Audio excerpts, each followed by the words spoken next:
In this video, we'll solve a trigonometric integral. So integral from -2/3 to 2 square root of 3/3 dx over square root of 16 minus 9x squared.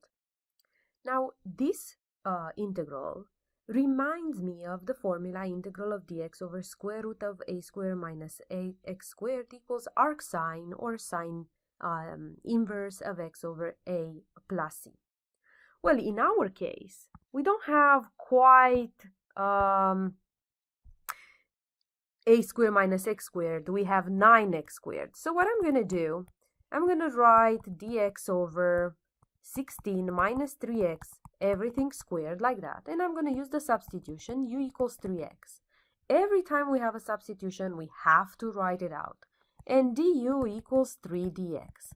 So in this case, I can say dx is du over 3. So we get the integral of, instead of dx, we put du over 3, which means I'm going to put 1/3 in front, and then square root of 16 minus u squared. So now it's all set up to actually use the formula, where a, it's 4. So it's 1/3 arc sine of u over 4 plus c. Well, let's remember that our integral is defined, so I'm actually going to erase the c because I'm going to replace the actual values. But the original problem was in x, so it's going to be 1/3 arc sine of 3x over 4, and it's evaluated from -2/3 to 2 square root of 3/3. So we get 1/3 times arc sine of 3 times 2 square root of 3/3 over 4 minus arc sine of 3 times -2/3 over 4. And we get 1/3. 3 divided with 3, 2 divides with 4, and we get arc sine of square root of 3/2. 3 divides with 3, 2 with 4, we get 2, and we get minus arc sine of -1/2. Well,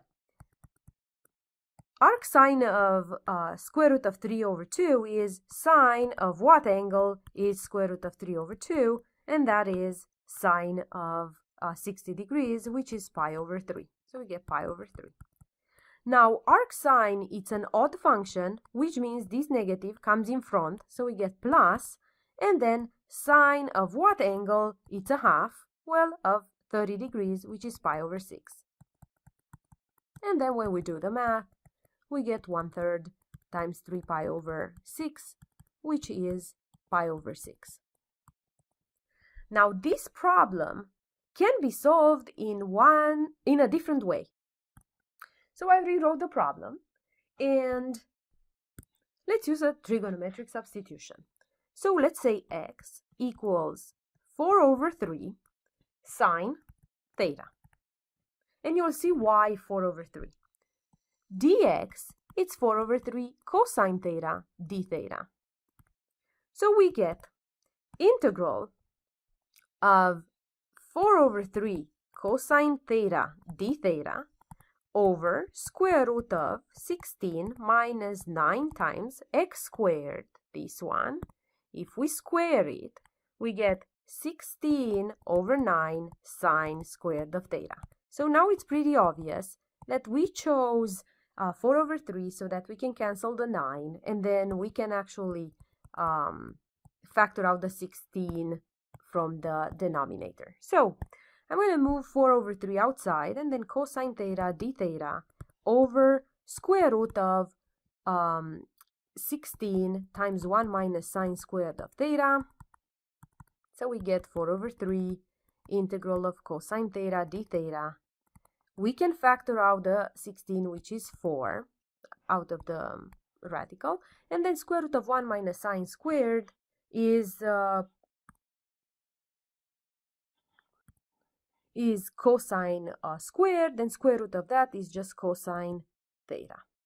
So this cancels with this, the 4 cancels with 4, and we get 1/3 integral of d theta, which is 1/3 theta.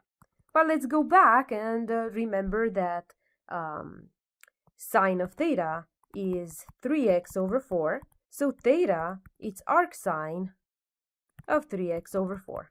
So in this case, it's going to be 1 over 3 arcsine of 3x over 4. And since we are back to our original variable, I'm going to put the limits of integration, and replacing it is going to produce exactly the same thing, right? Just take a look at this piece here, or even further. This piece here, it's the same with the one that we have down here. So we are getting the same thing. Well, I hope this helps.